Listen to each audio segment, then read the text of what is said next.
Now it's time to take a look at some of the comics out now and coming soon in the Geeky Brummie Pull List. Firstly, it's a book I've neglected to put on my physical pull list down at Worlds Apart Birmingham, so I haven't actually got my physical copy yet. And it is a previous comic of the week, and it's Way of X #5 from Marvel Comics, written by Simon Spurrier with art by Bob Quinn. In this issue, this is the way. What happens when the third law of Krakoa is broken? What happens when all of the solutions have failed? What happens when Nightcrawler finally finds the way? With so much going on in the world of X-Men, it's possible you've not picked up this title. You really should, as Si Spurrier and the team have been putting out one of the best X books on the market. It's a real shame that this is the final issue of this run, as Si's takes on the characters has been revelatory, and he is one of my favorite writers around right now. We are getting a follow-up issue in X-Men, The Onslaught Revelation, which is due in a few weeks' time, and I hope Si is given the chance to keep playing in the X-verse again soon. Up next is another book I've failed to pick up in person, and it's another previous comic of the week, and this one is Amazing Fantasy #2 from Marvel Comics, written and illustrated by Kerry Andrews. And in this issue, experience these heroes like never before. Each of our heroes from across time and space seem to have found their tribes in this strange new land of wonder.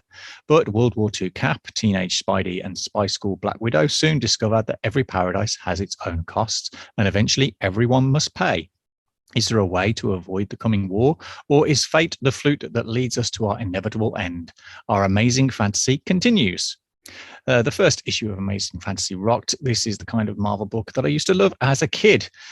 This isn't hindered by any current continuity, and it's only interesting in telling a rip-roaring adventure story.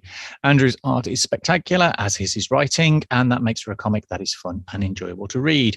With so many books linked to events or other long-running storylines, it's a breath of fresh air to have a comic that just wants to tell a good story on its own terms. Up next, and a book that I've had on my pull list for quite some time, it's Winston Future #16 from Boom Studios, written by Kieran Gillen with art by Dan Mora and colours by Tamara Bonvillain. And in this issue, is it possible that King Arthur and Merlin can save England from King Arthur's and Merlin's? A very strange war is brewing indeed.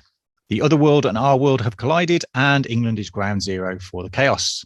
Bridget has spent her whole life fighting to prevent this future from happening, but now that it's arrived, she's at a loss. Fortunately, she has Duncan by her side, and he's not about to let Gran give up. Once and Future continues to be a great read. The modern spin on British folklore is so well done, it deserves to be read by many more. The writing and art are top-notch and really drive the story. The only downside of the book is that it whips by so quickly that the wait between issues feels like waiting for the actual King Arthur to return. Next up, we have We Only Find Them When They're Dead, #8 from Boom Studios, written by Al Ewing with art by Simone Dimeo. In this issue, tensions come to a head between the harvesters and the worshippers at Malik's flight, as Malin Chen's true plan is revealed. Meanwhile, Jason will find himself embroiled in a conspiracy and heist that make Captain Malik's original quest pale in comparison. I'm really enjoying this series. It's in no rush, and I can see that putting off people. But for me, the pace and the art combine to make this a pleasure to read. There's so much happening on such a cosmic scale that it can literally blow your mind, and that's what I'm here for. Next, we have New Mutants #21 from Marvel Comics. This is written by Vita Alia with art by Rod Reese. In this issue, Mayhem on the Moon. There's something creeping in the shadows of the Summer House, and the New Mutants are about to come face to face with it. And back on Earth, the team is turning against itself as they gear up for their biggest battle yet. The New Mutants continues to be one of the best X books Marvel's putting out. I remember being such a fan of the New Mutants over the X-Men in the 80s, and that is once again how I feel here. This book has grown over the course of its run and should really be on your pull list. And then we have my current comic of the week, Excalibur #23 from Marvel Comics, written by Tinny Howard with art by Michael Stowe. And in this issue, The Call of Doom. As Guardians of the Gate, Excalibur has sworn to safely escort those who quest to the other world within. But their duties are tested to the limits when Doom returns to Avalon. This comic, it keeps pulling me in. With recent developments involving Pete Wisdom, I have to stick around to find out what happens. I think that what I really want is a Captain Britain comic, and this is as close as I get right now. That said, I do enjoy the interplay between the characters, and whilst they are not the original team, they do stand up well. And Tinny and Marcus make me care about what's happening, and until they drop the ball on that, I'm going to stick around the lighthouse. To finish, I'm going to take a quick look at a couple of other books that I have picked up as well in the last few weeks. First up, we have X-Men, The Trial of Magneto #1. This is written by Leigh Williams with art by Lucas Wernick and colors by Edgar Delgado. In this issue, we find out what's been happening after the murder of the Scarlet Witch. And finally, I picked up the Aquaman 80th Anniversary Edition.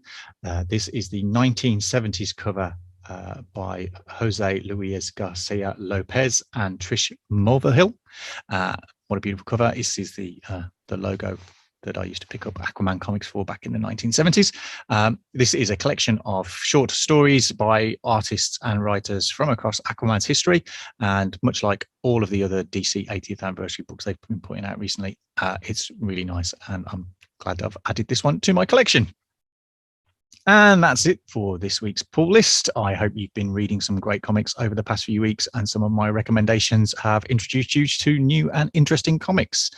You can buy your comics in Birmingham from the wonderful Worlds Apart Birmingham on Smallbrook Queensway, and you can find other great books that are available now in our On the Radar segment, which you can find on the website and on our Twitter feeds each Wednesday. And that's it for now. So don't forget, comics are for everyone.